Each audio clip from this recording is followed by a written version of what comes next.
How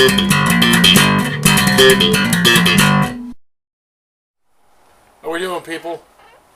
That's exactly what we're talking about here. A Fender Antigua Jazz Bass. Just got it a couple weeks ago, whatever. I'm not showing my mug in this one because I'm need to shave and I'm looking like a mess. But it's basically a conversation starter because people ask, "What the hell are you playing a green and white bass for?" But I think it's cool, man. I think the finish is cool. It's ugly, but like I said, yeah, it's a conversation starter, conversation piece, whatever you want to call it. I believe it is an elder body. Standard, 2 volumes, 1 tone. Just your straight up standard, modeled after the '70s jazz bass, I believe. It's got standard bridge. Nothing amazingly fancy. I mean, the color is the gist of it, and I'll get into some other things about it that make it special. These are designed to have some just some ass kicking jazz tone to them. They're not super high, which I do like a nice high, good fat sounding jazz tone. Standard Fender jazz bass. You know what I mean? The logo, all that malarkey. But let's get a better look at this here. You can see my messy ass kitchen. But your standard, look of a Fender jazz bass. Another thing I do like about it, though, is you can see the bullet style truss rod adjustment, which was, as far as I know, don't quote me on this, but it's known well for the '70s basses, '70s style basses. I don't know what all basses they did them in, but it's nice because I believe it's like maybe a 3 mil or a 5 mil, somewhere around there. A little adjustment wrench, so easy to get to, man. You put it right in, do your adjustment, and you're done, man. It's quick and easy. One thing I kind of don't like about the neck, which I'm saying the back of the neck, is it has a clear coat. I think they did the clear coat because they were modeling this after a '70s jazz bass, which is cool. It's kick ass, man. I mean, everything about this bass kind of says, a funky, a good sounding '70s jazz bass.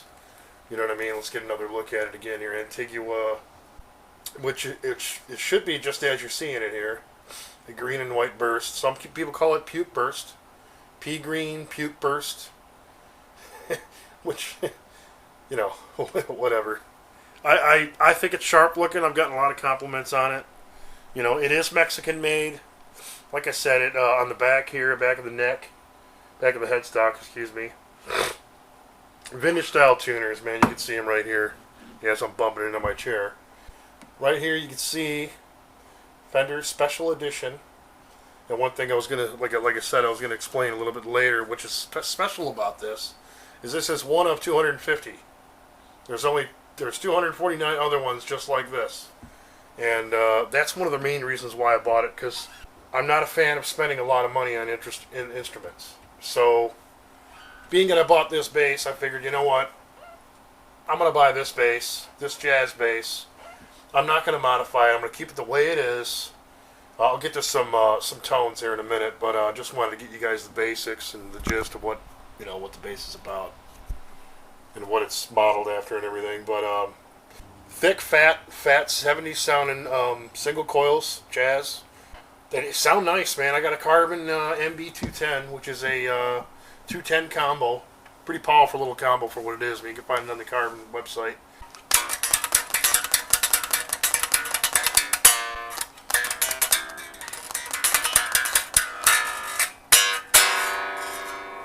Resonates pretty good. I mean, just by itself,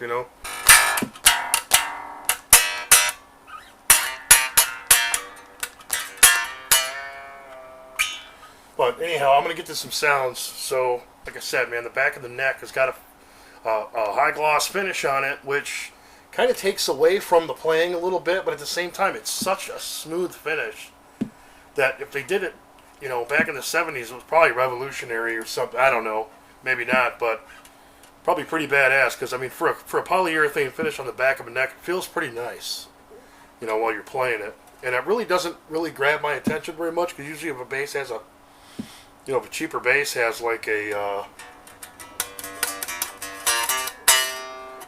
finish on the back of the neck, it takes away from playing. And this one has one, but it really doesn't take away from the playing. So.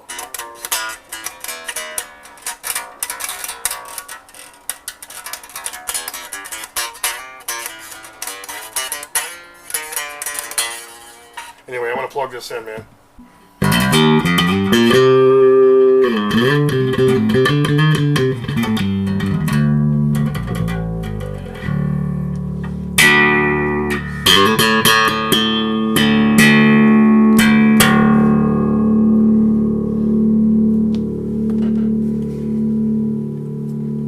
Alright, so we're back. I got this plugged into a Carbon BX Micro Bass 250.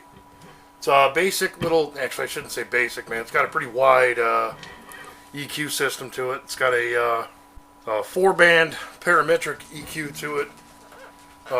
Built-in compressor. I got the contour turned up a little bit closer to the scoop area where it's more like a slap bass kind of tone. Bass about halfway. Everything else is kind of right around 12 o'clock. Compression is only a little bit, like about 3. You can probably hear footsteps. That's my dog moving around a little bit, but excuse it. Tweeter's turned on full. Like I said, it's pretty good sound. Another amp, man. It cost me about $400. American made. Really can't go wrong with it, but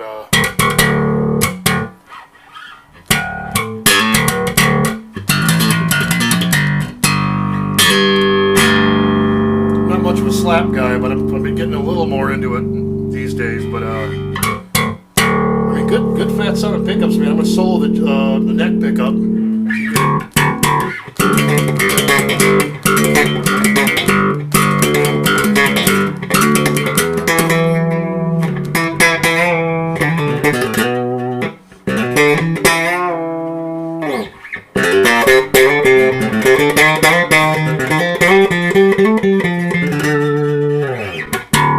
It's actually tuned out of D right now, the whole thing.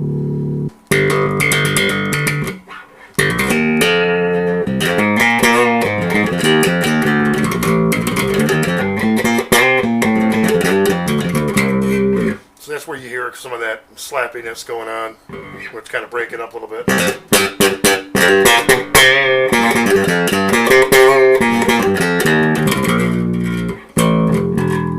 It's tuned down a little, so.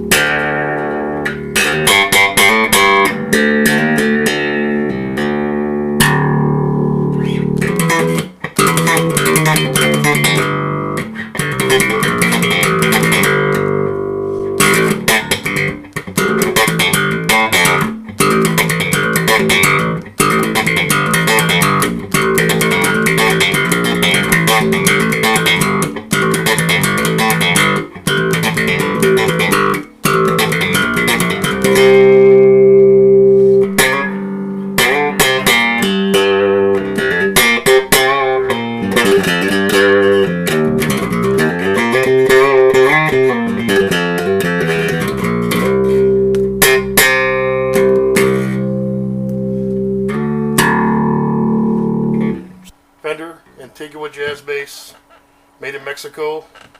Like I said, I don't think there's any more information I can give you on it. Just a couple of points I gave you on it. It's Fender headstock, jazz bass. If you're a Fender jazz bass guy, man, this is a good bass to have. There's probably not a whole lot of them left though, because they make this is a limited run. It's 250 of them. 250 of them in the run, and that's it, man. But you do get the classic Fender, and you're not touching the strings, but it does make the buzzing noise. So I didn't tell you enough about the front pickup. My apologies, I forgot that. But I'm gonna solo the front pick so you can hear it.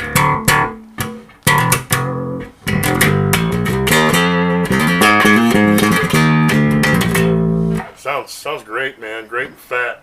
I have a BH500 TC electronic bass amp. Just my main amp. I used to use it with an active bass, so I mean it kills. It sounds really good. I got a Fender cabinet I run it with, and sounds really good. But this bass actually sounds a lot better through the Carbon. So I guess Carbon are better with passive basses, I guess. But here is just the front soloed, bridge pickup soloed.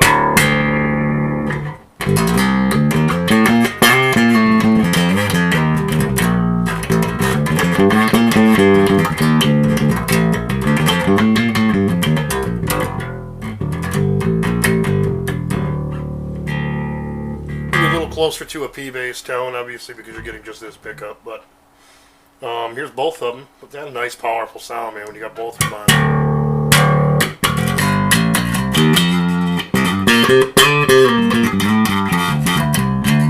I mean, when I want a jazz bass, man, that's pretty much it right there. As long as I'm not fucking up playing.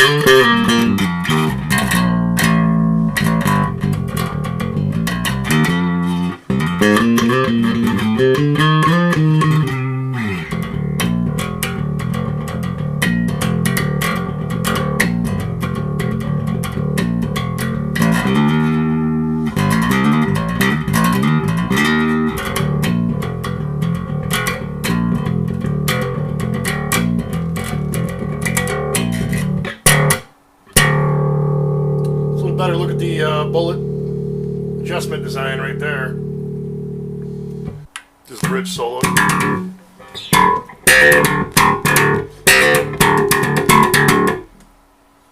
There is the neck pickup solo. A little fatter, more warmer kind of sound. But here's both of them.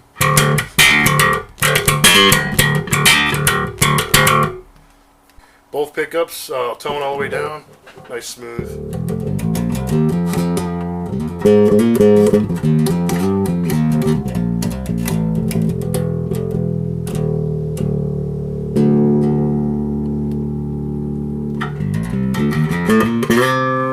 It's a good tone about halfway.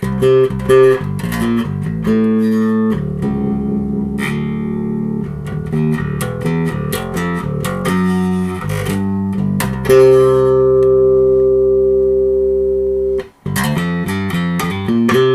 course, I went the treble all the way up, so it's nice twang to it.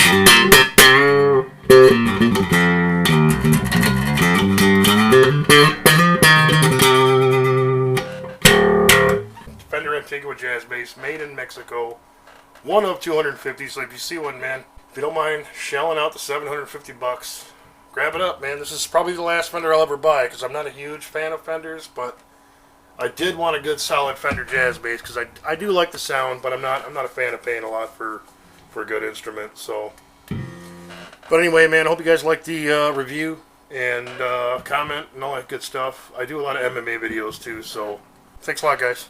Later.